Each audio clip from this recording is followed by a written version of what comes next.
South central railway employees cooperative credit society 86వ వార్షికోత్సవ సమావేశాన్ని తార్నాకలోని రైల్వే క్లబ్లో నిర్వహించారు. ఈ సందర్భంగా గడిచిన 18 నెలల కాలంలో సొసైటీ తరపున చేసిన సేవలను వివరించారు. సొసైటీ అధ్యక్షుడు సిహెచ్ స్వామి మాట్లాడుతూ సొసైటీలో దాదాపు 42,000 మంది ఖాతాదారులుగా కొనసాగుతున్నారని తెలిపారు. ఈ సమావేశంలో ఎన్నో కీలకమైన నిర్ణయాలను తీసుకోవడం జరిగిందన్నారు. సొసైటీ అభివృద్ధికి అందరూ సమిష్టిగా కలిసికట్టుగా కృషి చేయాలని అవసరం ఎంతైనా ఉందన్నారు.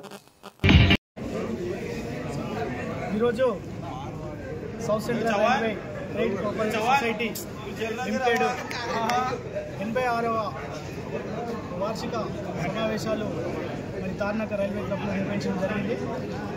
మరి ఏదైతే సొసైటీలో దాదాపు 42,000 మంది షేర్ హోల్డర్స్ ఖాతాదారులుగా కొనసాగుతున్నారు. వారి యొక్క ఆర్థిక క్షేమాభివృద్ధి కోసం మరియు సొసైటీ ద్వారా మరి వారికి రుణాలు ఇస్తూ మరి సొసైటీని దాదాపు సొసైటీ ఇప్పటి వరకు 100 సంవత్సరాలు పూర్తి చేసుకుంది. మరి 100 సంవత్సరాల నుండి మరి రైల్వేకి సంబంధించినటువంటి షేర్ హోల్డర్లకు మరి వివిధ రూపాలలో లోన్లు ఇస్తూ మరి వారి కుటుంబాలను బాసరగా నిలుస్తున్నటువంటి సందర్భాలు.